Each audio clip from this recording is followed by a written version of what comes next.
আব্বু এইবার ধান বাড়ি নিয়ে যে এই রে পিঠাটা বানাই তোমার নানি বাড়ি পাঠাই দেবো। আচ্ছা।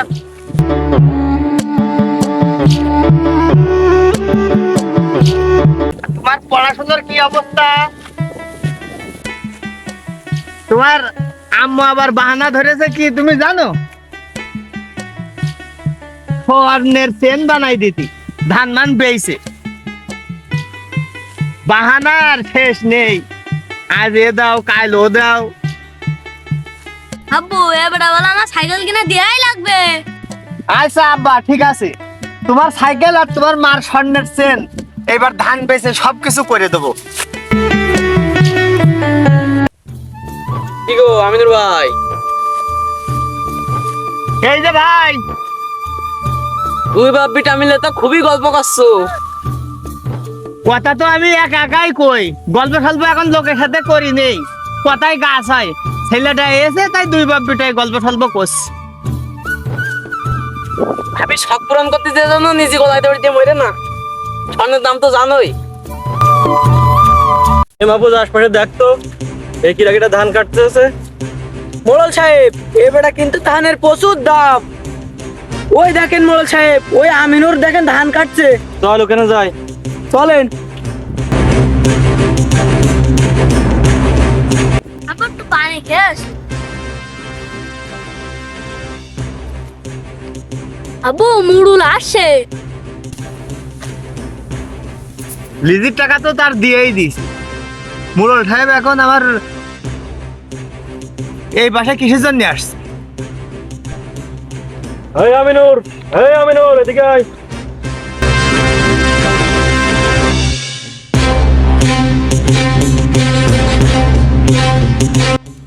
এই মোড়ল সাহেব তো ডাকছে, তা তোর কানে কথা যাচ্ছে না? মুরল সাহেব বলেন। আমিনুর বিচুলির দাম তো জানিস কত হয়েছে। এই বিচারিকে ধান করে কেটে বিচারি গুলো আমার বাড়ি দিয়ে আসিস। মুরল সাহেব আমি এই বই আপনার কাছে লিজ নিয়েছি। আমরা গরিব মানুষ, লিজ ভাগে করে খাই। আপনার তো আমি লিজের টাকা দিয়ে দিয়েছি, তাহলে এই বিচলির প্রাপ্য তো আপনি না, ধানের প্রাপ্য আপনি না, ধান বিচলি তো সব আমার। কি মোড়ল সাহেবের মুখের উপর কথা? এই মাহফুজ থাম, আমি কথা বলছি তো। আচ্ছা মোড়ল সাহেব। আমিনুর তোর একটা কথা শুনতে চাই না, সময় মতো বিচুলি কেটে আমার বাড়ি দিয়ে আসিস, এটা আমার শেষ কথা। মুরল সাহেব আপনি যে বলছেন বিচলি সময় মতো আপনার বাড়ি দিয়ে আসতে, এই ধান করতে কত খরচ তা আপনি জানেন? আপনি জানেন না। মাঠে আমরা থাকি, আমরা কৃষকরা জানি ধানের পিছনে কত খরচ। তাই বিচলি যদি আমি আপনার বাড়ি দিয়ে আসি তাহলে তো আমার সব লোকসান হয়ে যাবে। আমি কোনো কায়দায় আশেপাশের থেকে টাকা জোগাড় করে তা আপনার লিজির টাকাটা দিয়েছি, এই বিচলি আমি আপনার দিতে পারবো না। শোন আমিনুর, এত কথা কথা বলিস না, সময় মতো গুলো ধানের বিচুলি কেটে বাড়ি দিয়ে আসিস। আপনি অন্যায় বিচার করেন না মোড়ল সাহেব, আমাদের মতো এই গরিবের সাথে। কত কথা শুনতে চাচ্ছি না আমি, সময় মতো বাড়ি দিয়ে আসিস। এই মাহফুজ চল।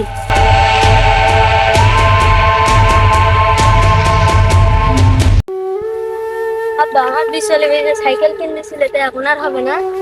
আব্বা গরিবের শখের কোনো মূল্য নেই, তারপরেও আমি তোমার সাইকেল কিনে দিতে চাইছি, আমি তোমার সাইকেল কিনে দেবো, তুমি কাজ করো।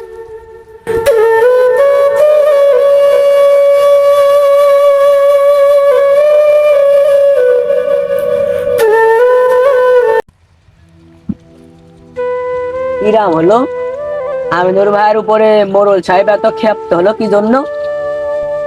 আমিনুর ভাইয়ের কাছে বিষয়টা শুনতে হবে।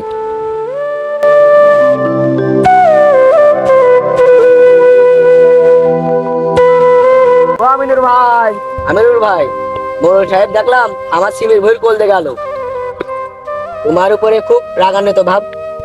তাহলে শোনো ভাই, এই ভুই তার কাছ থেকে লিজ নিয়া 1 বছরের জন্য 16,000 টাকা আমি তার দিয়েছি। তাহলে এই ভুইতে আবাদ ঘাট যা হবে সব আমার। এখন সে বলছে ধান কাটা হয়ে গেলি বিচলি গুলো তার বাড়ি দিয়ে আসতে। 1 বিঘা ভুই ধান লাগালে কয় টাকা লাভ হয়? এখন আমি যে তার আমি বিচলি দিয়ে আসবো, আমার খরচ খরচা যদি আমি পিছলে দিয়ে আসি তাহলে উঠছে না তো। এই খরচ খরচা তো আমার উঠানো লাগবে, তা সে তো আমার পরে অন্যায় করছে। আসলেই তো এটা অন্যায় ভাই। মোড়ল সাহেবের বাড়ি যাও চালি, তুই একটা লোক নিয়ে মীমাংসা করো গে।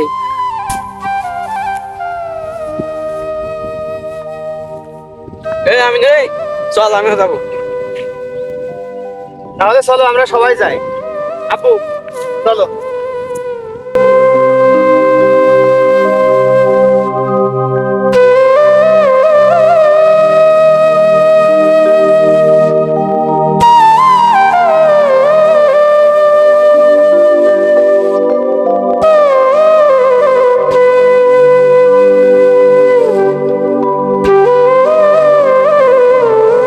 মানবো না, মানবো না।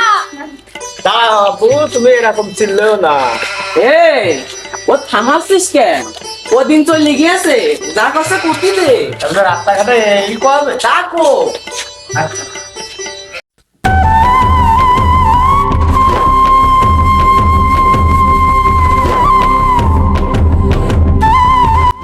আব্দুর রহমান, মোড়ল সাহেবের ডাক দাও। মোড়ল সাহেব, মোড়ল সাহেব। এই বাবু যে দেখ তো কোন ছোট লোকটা সিলাবিল্লা করছে। মোড়ল সাহেব, সাক্ষীরা তো সব দেখছি আপনার বাড়ির সামনে দাঁড়ায় রয়েছে। ও সমস্যা নেই, কিছু হলো ওখানে। এই কি সমস্যা তোদের? তোরা মোড়ল সাহেবের বাড়ির সামনে এসে চিল্লাপাল্লা করছিস? এই ব্যবস্থা কথা আমি বলছি। কি ব্যাপার, তোরা সবাই একসাথে? কি সমস্যা তোদের? তোরা ভাই ভাই এই তোদের এত বড় সাহস, মোড়ল সাহেবের সামনে বসিস, তাও আবার রেলিং এর উপরে। মূর্খরা সব নিচে নেমে বই। পাশের সেইতে কোন সে মোটা? এবার বোঝাই তোরা ভাই। এই আমিনুল, তোর না বললাম যে ধান বাসায় রেখে বিচলি আমার বাসায় দিয়ে যাবি, তুই এই লোক জোগাড় জোগাড় করে আনিস কেন? ওরে আল্লাহ, আমরা কি মোড়লের কাছে মানুষ না? পা একবারে মুখে পরে দিয়ে দেবে। মোড়ল সাহেব, আপনি যেটা বলছেন এটা অন্যায়। আমি আপনার কাছ থেকে বই নিয়েছি লিজ, 1 বছরের জন্য আমি আপনার টাকা দিয়েছি 16,000। বই লিজ নিলি ধান বিচলির কোনো অধিকার জমিয়ালার থাকে নাই। যে লিজ নাই সমস্ত কিছু যা হবে তার। কিন্তু আপনি তো আমার পরে এটা অন্যায় করছেন। আমি রে ন্যায় অন্যায় আমাদের শিখাতে আসিনি, তোর যেটা বলছিস সেটা কর, বিচলি গুলো আমার বাসায় রেখে যা। মোড়ল সাহেব, এটা অন্যায় না? আপনার ভুইও লিজ করছে, তাহলে আপনার বিচার দিতে হবে কি করতে? এই ছোট লোক চুপ কর, তোর কি ইচ্ছা নেই তোর মা বাপ নিয়ে 2 মুঠো ভাত খাওয়ার? বেশি কথা বললে জমি যেটুকু তোর উপরে আছে সেটুকু কিন্তু নিয়ে নেবো, তুই চুপ করে বসে থাক। মোড়ল সাহেব, আমাদের মতো গরিবের প্রতি আপনি অন্যায় বিচার করেন না। আমার ছেলেরা বড় আশা কি করেছে যে এবার ধান গুলো ঘরে আসলে তার একটা ছাগল কিনে দিতে হবে। আপনি এরকম অন্যায় বিচার করেন না আমাদের প্রতি। সর কিন্তু সব আমার মন মতো হবে, তুই কিন্তু তোর লোকজন নিয়ে যা, বেরো। আব্বা, তোমার বুকে কি লেগেছে? না আব্বা, আমাদের কি ব্যথা আছে? ব্যথা তো আমাদের মনে। চলো, এর বিচার আল্লাহ করবে। চলো।